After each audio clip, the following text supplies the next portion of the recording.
dernière interview que j'ai donnée, vous vous souvenez, que vous m'avez posé la question par rapport à M. Carlos Gomes Jr. Et je vous ai répondu que j'étais entièrement d'accord qu'il soit de retour, puisque c'est son pays. Mais à ma surprise, j'apprends qu'il est en train d'être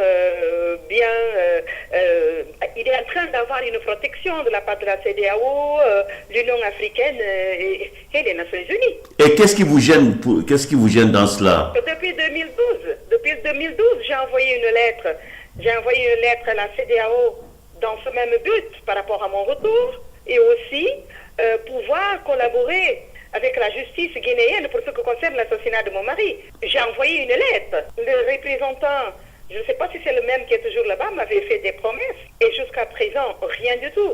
Je ne comprends pas. Donc pour vous, il y a 2 poids, 2 mesures. Exactement, exactement. Qu'est-ce qui pourrait justifier cela? Comme je vous ai dit la fois dernière, la première fois, c'est exactement, ils savent que Nazareth parle que de la vérité. Ils savent que Nazareth connaît que la vérité des événements horribles. Vous pensez qu'on vous cache quelque chose? On me cache, je ne sais pas si on me cache, je ne sais pas.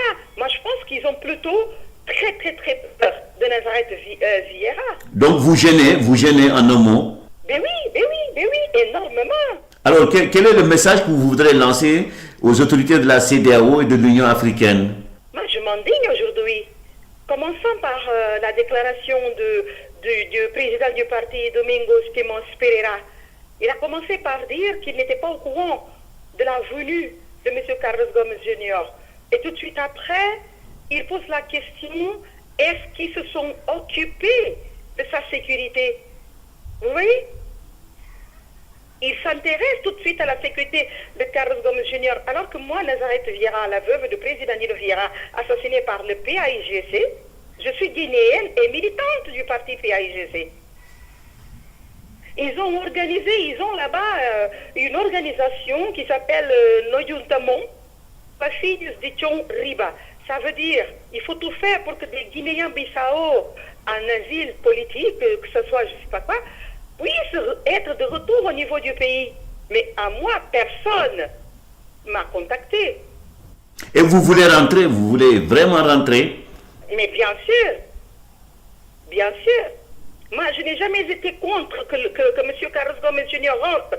Mais j'ai toujours dit que je suis de l'opinion qu'il rentre, mais en arrivant là-bas, qu'il se présente à la justice. Parce que c'est pas possible. Il y a eu beaucoup d'assassinats, des empoisonnements pendant qu'il était Premier ministre, commençant déjà par l'assassinat de mon mari et de son chef d'état-major. Aujourd'hui, sincèrement, je m'indigne d'apprendre que le même aura la protection de l'Union africaine, l'ONU, n'est-ce pas? La CEDEAO. Vous avez le sentiment qu'on vous protégez un assassin? Moi, je veux que vraiment le cas de l'assassinat de mon mari Nilo Vieira, son chef d'état-major, et plusieurs Guinéens Bissau qui ont été tués, soit jugé.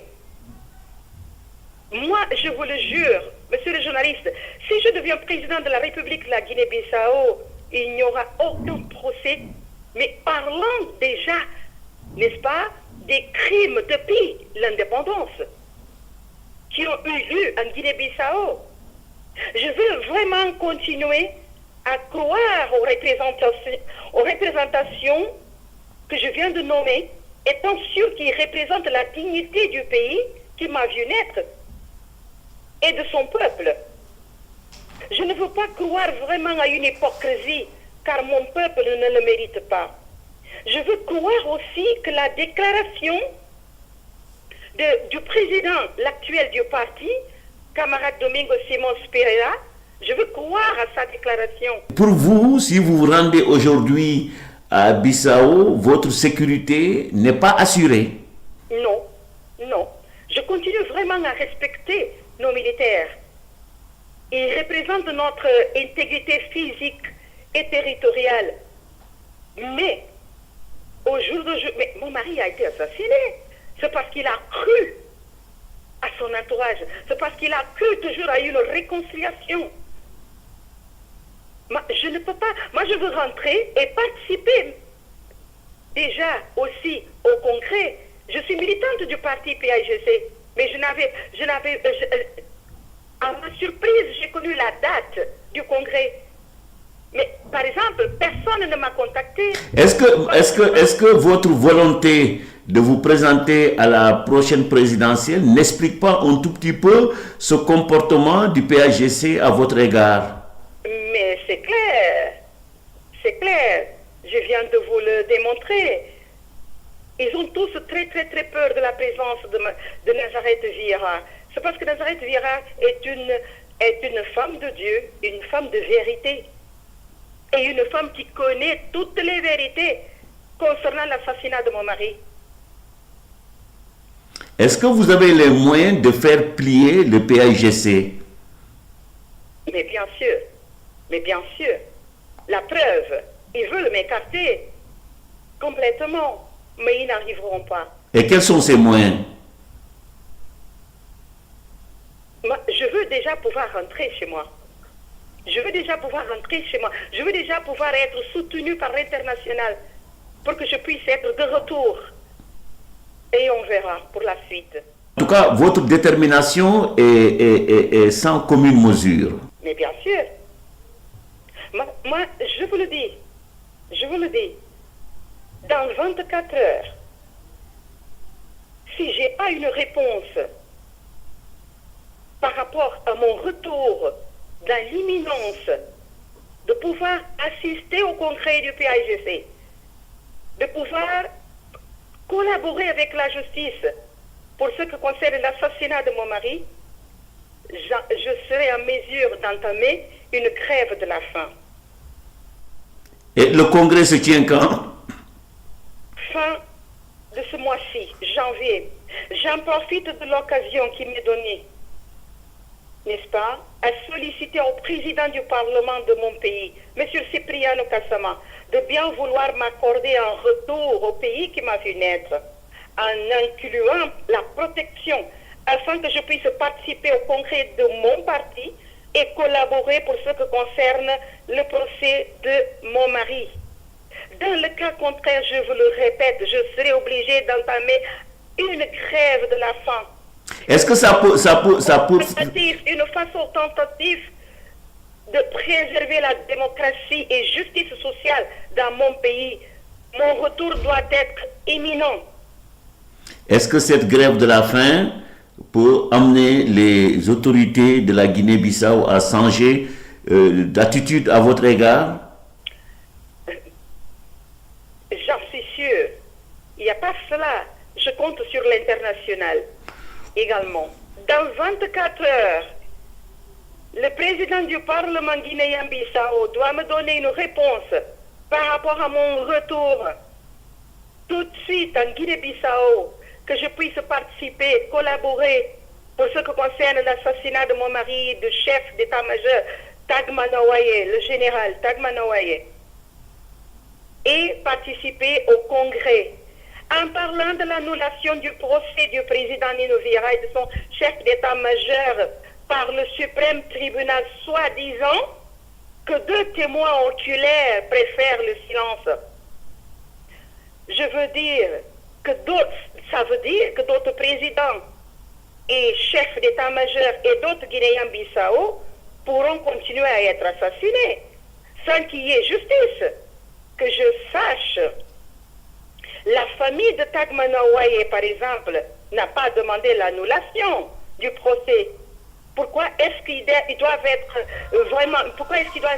obligés d'accepter l'annulation du procès? C'est parce qu'il y a deux témoins oculaires qui ne veulent pas du procès. Je veux mieux comprendre. Et j'espère que l'actuel procureur aura la victoire pour ce qui concerne le recours qu'il a demandé. J'aimerais pouvoir dire à ces deux témoins oculaires que le président Vieira n'était pas un simple monsieur. Il était un premier magistrat de la nation guinéenne Bissau, donc mérite la lumière tout autour de son assassinat. Bientôt 9 ans d'attente du procès, monsieur le journaliste, et la Guinée-Bissau, par le suprême tribunal, parle de 6 mois sans succès ou d'éléments nécessaires pour appuyer le procès du président Jean-Bernardo Vieira et son chef d'État-major, le général Tagmanoé. Ça veut dire que les requêtes établies par le procureur de la République, Maître Amin Sad, sollicité par le président de FAM, Bakay Sagna à l'époque, et Maître Boukounta Diallo, sollicité par le président Ouad, ne sont plus valables. De toute façon, monsieur le journaliste, je ne m'inquiète pas, car ma plainte est bel et bien déposée à Abuja par deux avocats internationaux qui sont avec moi. Abuja, au niveau de la CEDEAO, le siège de la CEDEAO, je veux dire, et suit son rythme normal. Parlant toujours de l'annulation du procès, monsieur le journaliste, il a fallu que Nazareth parle des vérités et l'élément consistant à l'égard de l'assassinat du président Vieira pour qu'il y ait une suite défavorable. Finalement, Nazareth Vieira parle uniquement de la vérité. Monsieur le journaliste, je vous le jure, encore une fois, si un jour Dieu me donne la possibilité d'arriver à la tête de mon pays, il n'y aura plus de procès anciens dans des tiroirs. Seront jugés des procès qui datent des années après l'indépendance de mon pays. Je vous le rassure. Ça ne sera pas un règlement de compte? Pas du tout. Mais il faut que ce peuple martyr puisse connaître la vérité. Nous sommes en train de se promener. Si aujourd'hui je ne peux pas rentrer, c'est parce que c'est pas que j'ai peur, mais je ne veux pas vraiment avoir le même sort que mon mari a eu. Parce que mon mari a eu confiance, commençant déjà par des personnes qui étaient tout autour de lui, à l'intérieur de la maison où il a été assassiné. C'est très important que le peuple guinéen-Bissau soit informé. Plusieurs fois, mon mari a été inculpé des choses qu'il ne connaissait pas. Je veux avoir cette opportunité de parler de tout ça, mais une façon, n'est-ce pas, de contribuer à la vérité, de tout faire pour que le peuple guinéen-Bissau soit au courant des vérités. Nous ne pouvons pas continuer à vivre par des mensonges. Nous ne pouvons pas continuer à vivre en Guinée-Bissau, n'est-ce pas, tout autour des criminels, des assassins qui sont toujours des ministres, qui sont toujours, je ne sais pas, qui sont là. Et moi, Nazareth, qui n'a jamais tué quelqu'un, moi, Nazareth, qui a toujours travaillé pour ce peuple et pour ce pays, je suis obligée de rester au niveau international. Non. J'entame une grève de la faim. Que Dieu bénisse mon pays et le peuple. Je demande à mes frères et sœurs qui croient en Dieu, surtout à mes frères et sœurs en Christ, de prier pour moi. Car c'est un combat gagné par Dieu. Au nom de Jésus-Christ de Nazareth. Merci.